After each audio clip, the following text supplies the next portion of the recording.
जय श्री राम। यही विधि सकल मनोरथ करही, बचन सप्रेम सुनत मन हरही। सीय मातु तेहि समय पठाई, दासी देख सु अवसरु आई।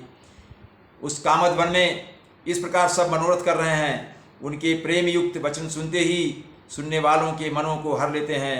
उसी समय सीता जी की माता श्री सुनैना जी की भेजी हुई दासियाँ कौशल्या जी आदि के मिलने का सुंदर अवसर देख कर आई। सावकाश सुनि सब सिय सासु, आयौ जनक राज निवासु। कौशल्या सादर सन मानी, आसन दिए समय समयानी। उनसे यह सुनकर कि सीता जी की सब सासुएं इस समय फुर्सत में हैं, जनक राज का रनिवास उनसे मिलने आया है। कौशल्या जी ने आदरपूर्वक उनका सम्मान किया और समयोचित आसन ला कर दिए, अर्थात उन्हें उचित स्थान पर बैठाया। सील सनेहु सकल दुंगोरा, द्रवहि देख सुनि कुलिस कठोरा। पुलक शिथिल तन बारी बिलोचन, महिनक लिखन लगी सब सोचन। दोनों ओर सबके शील और प्रेम को देखकर और सुनकर कठोर वज्र भी पिघल जाते हैं।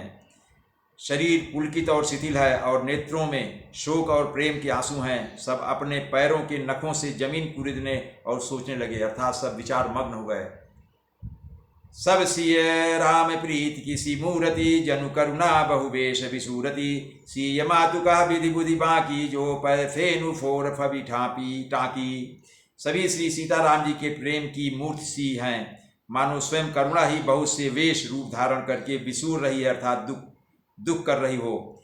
सीता जी की माता सुनैना जी ने कहा, विधाता की बुद्धि बड़ी टेढ़ी है, जो दूध के फेन जैसी कोमल वस्तु को वज्र की टाँकी से फोड़ रहा हो, अर्थात जो अत्यंत कोमल और निर्दोष है, उन पर विपत्ति ढहा रहा हो। सुनिए सुधा देखी यहीं गरल, सब करतूति कराल। जहाँ तहाँ काक उड़ूक बक, मानस सुकृत मराल। अमृत केवल सुनने में आता है और विष जहाँ तहाँ प्रत्यक्ष देखे जाते हैं। विधाता की सभी करतूतें भयंकर हैं। जहाँ तहाँ कौवे, उल्लू और बगुले ही दिखाई देते हैं, हंस तो एक मानसरोवर में ही है।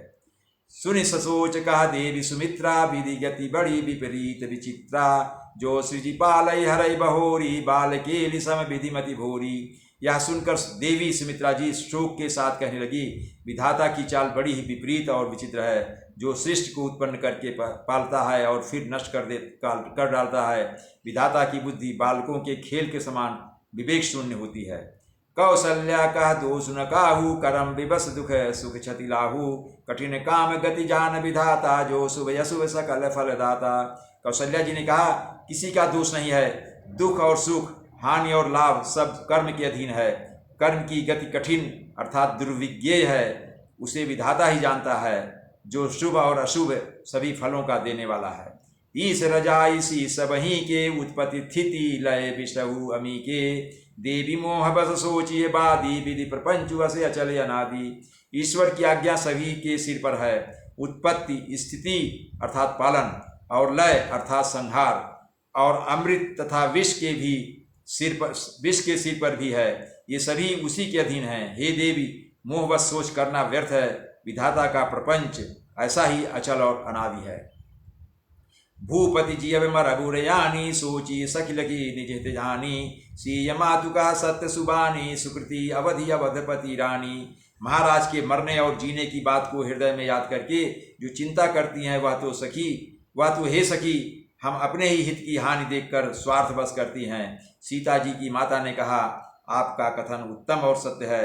आप पुण्यात्माओं के सीमा रूप अवधपति अर्थात महाराज दशरथ जी की ही तो रानी हैं, फिर भला ऐसा क्यों ना कहें। आप तो दशरथ की पत्नी हैं, तो वैसे ही धर्म की बातें करेंगी।